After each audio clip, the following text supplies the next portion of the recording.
நான் ஒன்று எல்லாருக்கும் சொல்கிறேன். வாழ்க்கையில் நாம் ஆசைப்பட்டது கிடைக்கலன்னா, கிடைச்சத ஆசைப்பட்டு ஏற்றுக்கணும்னு சொல்லுவாங்க. ஆனால் திரிஷா கிடைக்கலனாலும் திவ்யான்னு கூட சொல்லுவாங்க. அப்படியெல்லாம் வாழ்க்கையில் நடக்காது. ஒரு தடவை நீங்கள் ஒரு பெர்சனை ஆசைப்பட்டுட்டா, வாழ்க்கையில் அந்த பெர்சன் இல்லாமல் போனாலும் இன்னொரு பெர்சன் வந்தாலும் அந்த முதல் பெர்சனோட நினைப்பு செத்தாலும் மாறாது. அதுதான் உண்மை. அதுதான் நிறைய பேரோட பிரச்சனையுமே.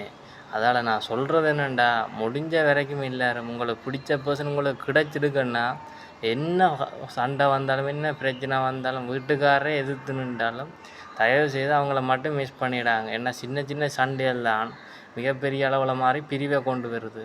கடைசியில் பிரிஞ்சதுக்கு அப்புறம் தான் நீங்கள் யோசிப்பீங்க ஒரு நாள், ஏண்டா பிரிஞ்சன், இந்த சின்ன இதெல்லாம் ஒரு சின்ன சண்டை, இதெல்லாம் சின்ன பிரச்சனை அப்படிலாம் யோசித்து ரொம்ப ஃபீல் பண்ணுவீங்க, அழுவீங்க. அப்படிப்பட்ட இல்லாமல் எனக்கு வந்திருக்குது.